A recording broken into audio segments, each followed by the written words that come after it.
Fala nação, tudo na paz? Hoje eu vou estar trazendo um vídeo muito maneiro do canal ESPN sobre o jogo do Flamengo e Corinthians pela Supercopa do Brasil. Bora pro vídeo. Flamengo e Corinthians, as duas maiores torcidas do Brasil, se enfrentando mais uma vez em Supercopa. Seja bem-vindo, boa noite. Tudo bem, Luciano? Um abraço para você, muito boa noite. Boa noite aí, Pascoal, Donk, Celso, todo mundo ligado com a gente no Equipe F. Legal participar diretamente aqui de Brasília neste momento, como diria Cícero Melo, 19h07, horário de Brasília. Então a gente faz essa homenagem ao colega Cícero Melo, mas estamos aqui bem pertinho, dá para ver aqui atrás o estádio Mané Garrincha, palco dessa grande decisão da Supercopa de amanhã. Vai ser um grande jogo, uma grande expectativa.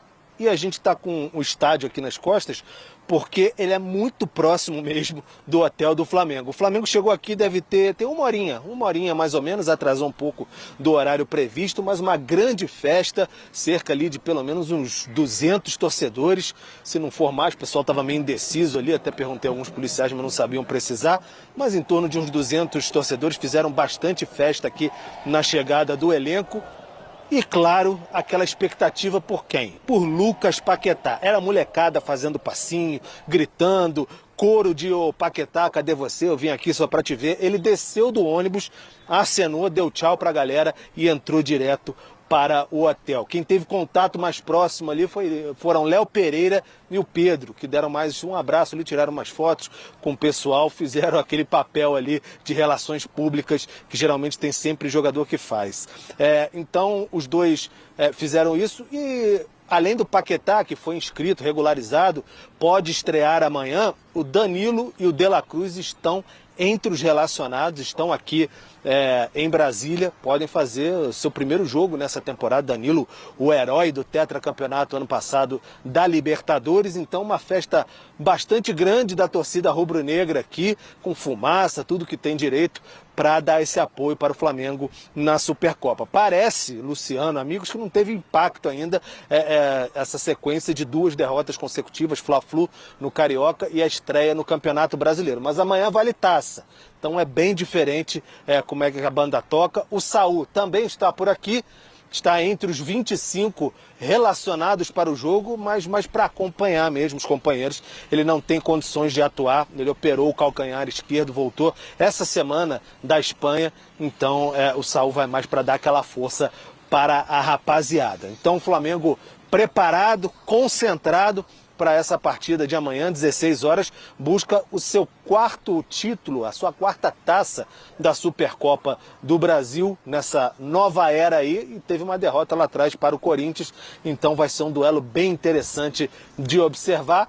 Alguns torcedores, eu estou olhando por aqui, alguns torcedores ainda ali, mas poucos agora, observando. A massa mesmo esteve por aqui esperando a chegada do Flamengo, deram o seu carinho, e amanhã todos ao Mané Garrincha, Luciano. Calma aí que eu já volto aí, ô Pedro. Deixa eu só perguntar pro Pascoalzinho. Sim. Ô, Pascoal, o Pedro traz essa informação que justamente vem de uma sequência ali de duas derrotas. Você acha que muda a chavinha por conta da taça? Não, bota muita responsabilidade no Flamengo e no treinador do Flamengo. Porque ser treinador do Flamengo é complicado. Porque o Flamengo tem que ter estilo de jogo, tem que ser agressivo o tempo todo, tem que roubar a bola no campo ofensivo. O Flamengo tem muitas obrigações por conta da sua torcida, né? A torcida é muito exigente, né? O Pedro está sempre lá no Maracanã, ele pode falar isso pra gente. A torcida, se o time começa a tocar a bola de lado, mais ou menos no tempo do Tite, a torcida fica meio que maluca. O que gosta da torcida do Flamengo é um time agressivo, marcando saída de bola, como faz o Felipe Luiz. Como não fez o Flamengo nas 2 últimas partidas. Até que fez um pouquinho contra o São Paulo. Mas é que o São Paulo jogou de uma outra forma. O São Paulo teve que mudar o estilo de jogo. O São Paulo não marca individual. Teve que marcar o Flamengo individual, cansou mais os seus jogadores. E o Corinthians já fez até jogo no Campeonato Paulista com 5 volantes. Por que de repente, para congestionar o meio-campo, também não fará isso no jogo de amanhã? Porque, para mim, o Flamengo é favorito. O Flamengo é favorito. Para mim, o Flamengo não é favorito a ganhar a Recopa Sul-Americana. É ganhar o Campeonato Brasileiro, é ganhar a Libertadores, é ganhar o Campeonato Carioca. Parece que está todo mundo tropeçando no Campeonato Carioca e as coisas estão caminhando bem, mesmo sem jogar o Flamengo, né? Os resultados dos adversários estão dando para o Flamengo essa possibilidade de seguir no Campeonato Carioca. E eu acho que o Flamengo é candidato a todos, a Brasileiro, Copa do Brasil, Libertadores da América, porque o Flamengo tem o melhor time das Américas. E o Flamengo iria disputar cabeça a cabeça com muitos times em campeonatos europeus. No plural, eu estou falando. No plural. Então, o Flamengo tem um time, o melhor time, um elenco incomparável. Não tem comparação com ninguém. Não tem comparação. Na América Central, na América do Sul, na América do Norte, não tem elenco igual ao do Flamengo. Quem é que gasta 42 milhões de euros num jogador que vendeu por 35 e contratou por 42? Passa isso pela cabeça de alguém. O que é o que o Flamengo quer? Ganhar o Campeonato Mundial. O Flamengo quer ganhar esse Mundial do final do ano, a Copa Intercontinental, e quer ganhar um Mundial daqui a 2 anos. O Flamengo monta um time com a perspectiva mundial. Porque, olha, pega o time do Flamengo e dá uma olhada nos caras que jogam lá. Tem jogador de seleção italiana, tem jogador de seleção brasileira, tem jogador de seleção do Uruguai. Pega lá que você vai ver o que tem na seleção do Equador, jogador da seleção equatoriana. É o que a gente vê nos times europeus, né? Com jogadores de seleções do mundo. São jogadores de todas as possibilidades. Aí você vai me perguntar assim, mas quem é que vai jogar? Quem é que vai sair pro Paquetá jogar? Quem, Pascoal? Eu não sei, mas quem vai jogar é o Paquetá. Esse eu sei que vai jogar. Sair, né, agora, o que vai sair? O Paquetá pode jogar de ponta esquerda? Ué, o Paquetá jogou de ponta esquerda no Flamengo quando ele apareceu. O Paquetá pode jogar pela direita, aberto pela direita? Claro que pode. Já jogou assim, inclusive na Inglaterra. Ele pode jogar por dentro de segundo volante, para mim é a melhor função dele. Ele pode jogar de meia de ligação, ou com o Arrascaeta, ou na ausência do Arrascaeta? Claro que sim. Jesus, dá uma olhada nisso aí, gente. Dá uma olhada no elenco do Flamengo. Se você colocar todos os nomes do elenco do Flamengo nas posições que tem, eu acho que os outros ficam aqui meio que assim, sabe? Com o pé atrás. Como é que eu vou jogar contra um time desse? Mas o São Paulo ganhou. Sabe por quê? O futebol tem os seus segredos. E quem souber marcar o Flamengo, pode até ganhar o jogo contra o Flamengo, mas tem que saber marcar o Flamengo. Será que o Pedro Henrique Torre, ele sabe? Será que ele vai jogar amanhã? Ô Pedro, são muitas perguntas. O torcedor flamenguista quer que ele jogue já amanhã. Será que ele entra em campo? E se ele entrar em campo, será que você saberia responder? Ele entra no lugar de quem nesse time, Pedro? Olha, Luciano, fica até um tanto quanto difícil responder, porque o Paquetá fez basicamente uma atividade com os seus companheiros, por mais que esteja bem fisicamente, né? Porque vem no meio da temporada europeia, a questão de entrosamento ainda pega bastante, principalmente em uma decisão. Por outro lado, o Jorginho e o Arrascaeta estrearam contra o São Paulo e o time baixou bastante fisicamente assim que eles entraram em campo. Então não é nem garantia que eles comecem a partir da manhã aqui no Mané Garrincha. Mas pelo que a gente conversa um pouco, fala um pouco com as pessoas, talvez o Paquetá ali um pouco mais pela direita, o Plata às vezes faz essa função, Luiz Araújo, aquele ponta criador, né, que faz bastante, cai muito para dentro, faz aquele movimento, ou tem uma possibilidade ali de você ter o Pulgar e o Paquetá um pouquinho mais à frente com essa saída de bola, mas vamos ver isso amanhã. O Felipe Luiz tem segurado bastante as escalações, não tem dado muita pista, porque é o que o Pascoal falou. De fato, o Flamengo tem muita opção e isso ajuda demais a confundir o adversário, né? Chegar na hora, mas o Flamengo entende que precisa também de um time muito bem fisicamente amanhã, porque o Corinthians também já está mais tempo até treinando e atuando do que o time rubro-negro. Todo mundo curioso para ver o Paquetá voltando para o futebol brasileiro, né? Jogador que era do West Ham e agora chega aqui com a maior transação, a transação mais cara da história do futebol brasileiro. Pedro, vou me despedindo de você com essa bela imagem do Mané Garrincha aí atrás de você, que amanhã será palco então desse jogaço da Supercopa Flamengo e Corinthians. Bom trabalho, parceiro!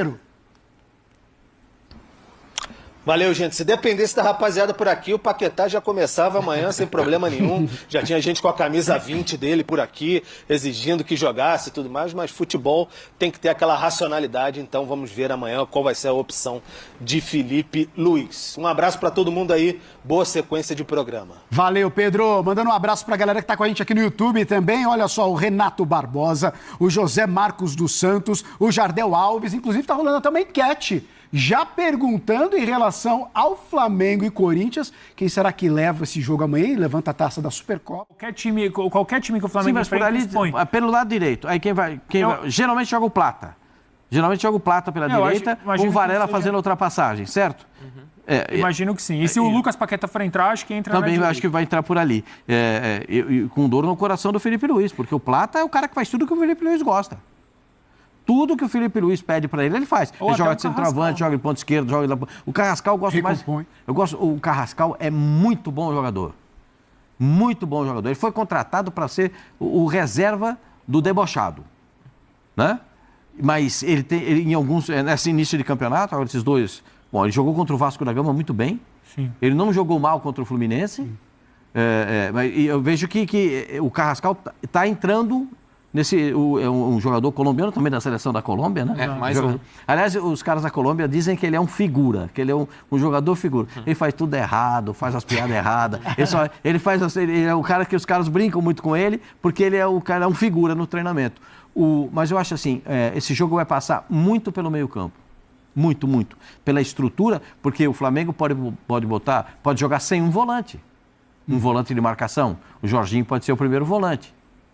A gente não sabe como é que a gente vai ver esse time. Porque tem tanto jogador bom, tem tantas possibilidades. Do meio campo para frente, então, você enxerga tanta coisa que pode acontecer. Eu quero até saber de vocês qual que é o tamanho dessa distância de Flamengo e Corinthians quando a gente fala desses dois times. Deixa eu só, Dom, chamar uma tela aqui para a gente ver um pouquinho desse retrospecto das duas equipes, né? Porque quando a gente fala de Corinthians e Flamengo, a gente está falando das duas principais equipes aí, de duas das principais equipes do país. E agora, claro, quando a gente fala do futebol brasileiro, a gente fala da América do Sul como um todo. Olha só, o Flamengo venceu 7 confrontos em mata-mata contra o Corinthians na história. E aí tem a lista aí para vocês, inclusive a final da Copa do Brasil de 22. E aí, o Corinthians venceu 3, que aí chama de destaque a Supercopa do Brasil 91 e a semi da Copa do Brasil mais recente 2018. E aí, é claro que na Copa do Brasil 24, o Flamengo despacha o Corinthians. Retrospecto na tela. Retrospecto nesse momento, a gente pode jogar no lixo e deixar pra lá, né? Eu acho que isso não tem peso. É legal como discussão, assim, pra trazer... Informação pro torcedor. Só isso aí. É ótimo pra informação pro torcedor. É o que a gente no Mundo F tava comparando Benfica e Real Madrid, a gente, 1962. Outro momento, outra história. Aí sai o goleiro e faz um gol de cabeça em cima do laço. Pode acontecer com o Corinthians, de ter o Flamengo é favorito e tudo mais. O Corinthians pode fazer um bom jogo e ganhar o partido. Pelo histórico não é, mas pela realidade é considerável a distância. Acho que o Corinthians tem um bom time titular, é competitivo, não à toa ganhou a Copa do Brasil, mas o Flamengo é o protagonista do futebol brasileiro, da América do Sul, então a diferença é considerável. Só que dentro até do que o Celso estava falando mais cedo, essa diferença para amanhã ela é menor do que a gente imagina para a temporada, porque a gente ainda não está no ideal desses dois times. Sim. Então, a diferença acaba sendo menor e é um jogo só. Mata-mata com o Corinthians, que tem um Hugo no gol, como o Pascoal já tinha falado. Então, acho que isso acaba nivelando. O Flamengo ainda é o favorito a ganhar o título de qualquer forma. Só que se esse jogo fosse mais para o decorrer da temporada, o favoritismo seria maior, por conta da maior preparação das duas equipes. Tanto que a gente abre o Campeonato Brasileiro com quem são os favoritos? O Flamengo perdeu, o Cruzeiro levou uma goleada, o Palmeiras não venceu, muito por conta dessa realidade. Então, acho que isso acaba nivelando. Eu fico curioso também pelos encaixes. Falando um pouquinho do jogo, eu também tenho essa questão. Acho que o Corinthians, a amplitude dele dá muito pelos laterais. Nesse começo de temporada, você tendo essa dificuldade física, de repente o Flamengo pode explorar, por mais que os dois estejam jogando muito bem, mas o Corinthians depende muito do avanço dos seus laterais para ter o ataque pelo lado. Acho que isso pode ser uma arma para o Flamengo. Mas será que o Carrijo consegue jogar 90 minutos? Eu não vi. Depois para 90, depois da lesão, ele não conseguiu jogar 90 minutos nenhum. Eu não vi, né? Se vocês viram, me corrijam, por favor. Acho que tem 3 caras dos 4 negociáveis nesse meio-campo do Corinthians para mim. O Ranieri é negociável, não tem como sair do time. Concordo. O Bidon, eu prefiro de segundo volante, mas não tem como jogar com o Rodrigo Garro. Acho que muito pela questão física que ele não mostrou na temporada passada. E o outro para mim é o Matheus Pereira, que é um cara diferente, que vai te dar o mínimo de toque de bola. Matheus Pereira entrou e contra qualidade. o Bahia, mas ele não começou o jogo. Então, e exatamente por isso acho que esse é mais um dos indícios de que o Dorival enxerga ele como esse cara, né? Esse cara que é um titular, assim. Ainda que o Corinthians tenha começado com a maioria dos jogadores titulares e depois foi fazendo minutagem. Mas o Matheus Pereira me agradou muito nos jogos que ele fez pelo Corinthians. No Clássico, ótima inclusive, notícia. foi contra o Santos, se eu não me engano. Não, contra o São Paulo, né? O Clássico contra o São Paulo ele foi muito bem. E assim, o outro jogador é uma incógnita. Eu gosto da ideia do André, mas tem que ver também como o menino vai assimilar o fato de ser uma final, porque queira ou não, a gente fala que só vai... Mas a experiência do Carrijo conta, mesmo que ele jogue 70 minutos. E é o Carrijo. E eu acho que esse é outro cara que imagino que o Dorival, por apostar mais nessa experiência, vá com esses 4 homens no meio campo. E o Dom que falou, né? Eu concordo, as laterais, isso vai ser o maior problema. Acho que às vezes você vai ter que abrir mão de atacar para segurar um pouco mais ali, porque o contra-ataque vai ser por ali. E acho que a grande arma do Corinthians vai ser bola parada, que o Flamengo sofreu já nesse início de temporada com bola parada. Retomou agora, né, do São Paulo recentemente gols assim, dessa forma também, inclusive com jogadas laterais. Erro do Pulgar, é verdade, erros que acontecem no início de temporada. E o Corinthians tem um animal na zaga, que é o Gustavo Henrique, que é um cara que destrava. Acho que são 7 gols que ele tem, 6 desses gols de 1-0, gol de 2-1, e eu acho que vai passar muito por isso. O Corinthians vai ter que entender. A bola aérea da defesa do Flamengo é sempre problemática, né? Veja naquela partida contra o Vasco, né? A bola cruzada vai lá no segundo pau para sair o gol do Vasco, né? Então, eu acho que tem... Esse é um outro... Existem muitas coisas, tem muitas variantes no futebol, né? Mas essas variantes todas passam pela condição física se todos eles estão... O Jorginho, o Dom que falou, o Jorginho e o Arrascaeta entraram no jogo contra o São Paulo, o time baixou o rendimento. Por quê? Porque eles entraram num ritmo... O jogo pediu uma velocidade de 120 e eles entraram a 80. E não dando essa velocidade que o jogo pedia, o que aconteceu? Demoraram para entrar naquele ritmo que o jogo precisava. O mesmo vale para a ponta esquerda. O Cebolinha estava bem. Eu não vejo motivo para tirar o Cebolinha do time do Flamengo. Ah, porque o SAMU, bota lá o SAMU, o Samuel Lino vai lá e vai resolver. Não resolveu, cara. Não resolveu. A gente, às vezes, tem uma coisa no futebol que é engraçada. O que está no banco, às vezes, todo treinador fala, o que está no banco parece que é melhor do que está jogando. Né? É verdade. É perigoso quando você entra nessa. Tem time aí, entra o que está no banco, é melhor. Aí entra o que estava no banco, você fala, já não é tão bom, já não é tão bom assim. A gente viu no jogo do São Paulo, a dupla de zaga, que para mim é uma das duplas mais competentes do futebol brasileiro, mas fracassaram no jogo contra o São Paulo. Tem muita coisa pra gente ver, né? É difícil cobrar também, né, Pascoal? Nesse momento de temporada, Começo é muito complicado você cobrar, ainda mais para times como o Corinthians, como o Vasco, como o Flamengo, que o ano acabou ali, assim, 20 dias depois estava representando, não é nem que voltou de férias tal, e já estava pronto para a temporada. Não, para começar a pré-temporada já com o jogo rolando. É que 9 dias, o Flamengo estendeu 9 dias as férias, né? Sim. E parece que o presidente do Flamengo chamou os caras lá para conversar a respeito, né? E foi aí que veio a iniciativa de botar o time principal para jogar, né? Porque é o seguinte, quando a água bate no queixo, você pode começar a nadar. Se você ficar parado, você vai ficar afogado. Então, a água bateu no queixo, os caras, opa, peraí, vamos aqui, gente, vamos arrumar um espacinho para nadar. Aí o Flamengo tentou para poder se ajeitar no Campeonato Carioca. Vai no Campeonato Carioca, faz um jogo legal contra o Vasco. O time estava mesclado, é verdade, mas fez um jogo legal. Fez modelo Flamengo. Sim. E o goleiro do Vasco pegou o que pegou. Nossa, que pegou aquele dia foi uma barbaridade. Aí vai, no jogo contra o Fluminense. Como é que o Fluminense ganha o jogo do Flamengo? Em 2 aspectos. No físico, né? No embate físico e na pressão da marcação. Né? É um Fluminense jogando há mais tempo, mais inteiro. Isso, mais inteiro fisicamente e tal, porque você vai falar assim, o Botafogo de hoje joga num estilo mais tocado. O estilo do treinador do Botafogo hoje é o estilo de pega a bola, toca, entre a intermediária e o gol adversário, eles aceleram o jogo. O Botafogo, que foi campeão brasileiro e campeão da Libertadores, era no físico. Né? Trombada, pau, segura aqui, segura ali, os 2 zagueiros, 2 gigantes, né? Segura, os 2 volantes segurando no tranco e tal. E os baixinhos na frente, Almada, Savarino, Igor Jesus, que santa. Jogaço. Jesus amado. Aí seu jogo lá na Premier League. Tá jogando lá na Premier League. Não sei se ele fez gol nessa rodada. Já fez gol? Fez na rodada passada. E na Europa League guardou 2 contra o Ferencváros. É um baita centroavante, é um centroavante. Faltando 9 para a seleção. Galera, vamos ficando por aqui. Um vídeo muito legal, muito interessante. Gostei do vídeo, bastante. Gosto muito de ouvir o Pascoal comentar, falar. Ele sempre falando que o time do Flamengo é incomparável. E de fato, se for para comparar o elenco do Flamengo com os elencos, até mesmo da América, toda a América, o elenco do Flamengo realmente é bem superior e contra alguns é até incomparável mesmo. De fato. Só que o seguinte, futebol, meu camarada, não tem essa. Futebol é chegar lá e jogar com vontade, jogar com raça. Se chegar lá e jogar desmotivado, sem vontade, sem querência, meu camarada, não vai dar. Não tem como. Tem que jogar com vontade, com sede de ser campeão. Se chegar com sede de ser campeão, difícil parar o Mengão. Muito difícil, muito difícil. Queria também comentar o seguinte, sobre as 2 derrotas que a gente teve agora, né? Uma pro Fluminense e outra pro São Paulo. O jornalista perguntou se isso poderia, né, incomodar ou mexer com o elenco. Seguinte, se o Flamengo tivesse ganhado esses 2 jogos e se perdesse essa final aí agora, essa Copa, cara, ia ser muito ruim. Ia ser muito ruim. Porque pro Flamengo perder qualquer título já é muito ruim. Então eu acredito que... É claro que não é a mesma coisa. A gente já perdeu 2 jogos. Perder o 3º jogo seguido, realmente é muito ruim. É muito ruim. Só que pro Flamengo perder uma final já é horrível, irmão. Já é horrível.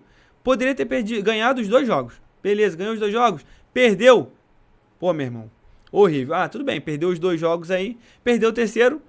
Vai ser só um pouquinho pior. Mas, de qualquer jeito, perder um título é sempre muito ruim. E sobre o Paquetá. Cara, eu quero muito ver o Paquetá jogando, cara. Eu tô muito ansioso pra ver esse cara jogando. Meu Deus do céu, de novo, vestindo a camisa do Mengão, jogando pelo Mengão, fazendo gol pelo Mengão. Cara, como eu tô ansioso, vou mentir pra vocês não. Tomara que ele jogue amanhã. Tomara, tomara. E aí vai falar sobre entrosamento. O Jorginho, o ano passado, quando chegou no Flamengo, com um mês sei lá, nem um mês. O cara chegou jogando. Todo mundo falava que o cara parecia que já estava jogando há anos. Que entendia a forma do Flamengo jogar. Que tinha entrosamento com o time do Flamengo. Meu irmão, craque. O cara quando é bom, é essa parada aí mesmo. O cara quando é bom, quando é top, jogadorzaço mesmo. Jogador de grife. Meu irmão, pode colocar o cara. O cara é diferenciado. Pode colocar, pô. Pode colocar que ele vai fazer a diferença. E sobre onde ele vai jogar, aí, meu irmão, isso aí é problema do Felipe Luiz. Problema do Felipe Luiz, e é um problema bom, tá? Um problema muito bom, inclusive, não é um problema ruim. Ruim se a gente não tivesse jogador bom, um elenco bom.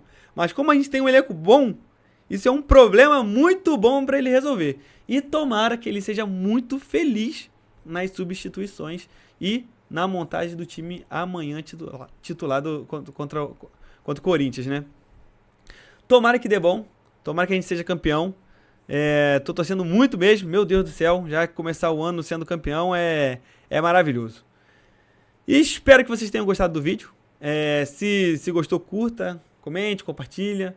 Se você fizer isso aí, você vai estar ajudando muito, muito mesmo a gente, se inscrevendo no canal, tá? E a gente vai estar sempre trazendo vídeos para você estar acompanhando, trazendo notícias do nosso querido e amado Mengão, beleza? Vou ficando por aqui.